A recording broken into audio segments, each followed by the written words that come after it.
ఒక గ్రామంలో పుల్లయ్య అని పిసినారి ఉండేవాడు.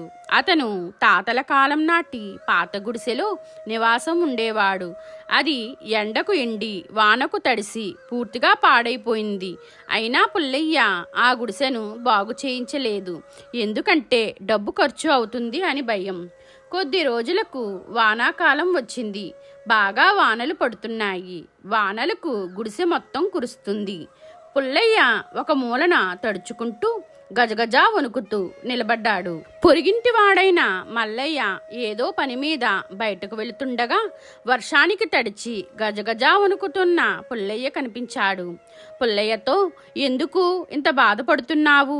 గుడిసెను బాగు చేయించుకోవచ్చు కదా అన్నాడు మల్లయ్య. మల్లయ్య, నేను అలాగే చేయించుకోవాలి అనుకుంటున్నాను. కానీ ఈ వానల్లో పని ఎలా జరుగుతుంది? ఎండాకాలంలో గుడిసెను బాగు చేయిస్తాను అన్నాడు పుల్లయ్య.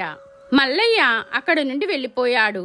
వానాకాలం పోయింది. కొన్ని రోజుల్లో ఎండాకాలం రానే వచ్చింది. ఊరిలోని వారందరూ ఎవరి పనులు వారు చేసుకుంటున్నారు. ఒకరోజు మల్లయ్య పొలానికి పుల్లయ్య గుడిసె ముందు నుండి వెళుతుండగా వానాకాలంలో జరిగిన విషయం గుర్తుకు వచ్చి, పుల్లయ్య, గుడిసెను ఎప్పుడు బాగు చేపిస్తున్నావు? ఎండాకాలం వచ్చింది కదా అన్నాడు మల్లయ్య.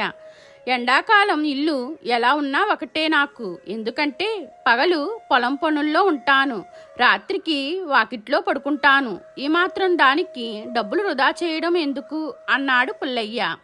పుల్లయ్య మాటలకు మల్లయ్య ఆశ్చర్యపోయి, వానాకాలం వానలు, ఎండాకాలం అవసరం లేదు అంటావు. నీ గుడిసె బాగైనట్టే అనుకుంటూ అక్కడ నుండి వెళ్ళాడు. మల్లయ్య మళ్ళీ వర్షాకాలం రానే వచ్చింది. ఈసారి గాలితో కూడిన పెద్ద వర్షాలు వచ్చాయి. ఈ వానలకు పుల్లయ్య గుడిసె కూలిపోయింది. పుల్లయ్య గుడిసె కింద పడి చనిపోయాడు. పాపం పుల్లయ్య తిని తినక కూడబెట్టిన సొమ్ము పొర్ల పాలయ్యింది. అందుకే పెద్దలంటారు, లోబికి అత్యాశ ఎక్కువ. ఈ కథలోని నీతి, లోబికి 4 విధాల నష్టం. మీకు ఈ వీడియో నచ్చితే లైక్ చేయండి, షేర్ చేయండి, కామెంట్ చేయండి. నా ఛానల్ని సబ్స్క్రైబ్ చేసుకోండి.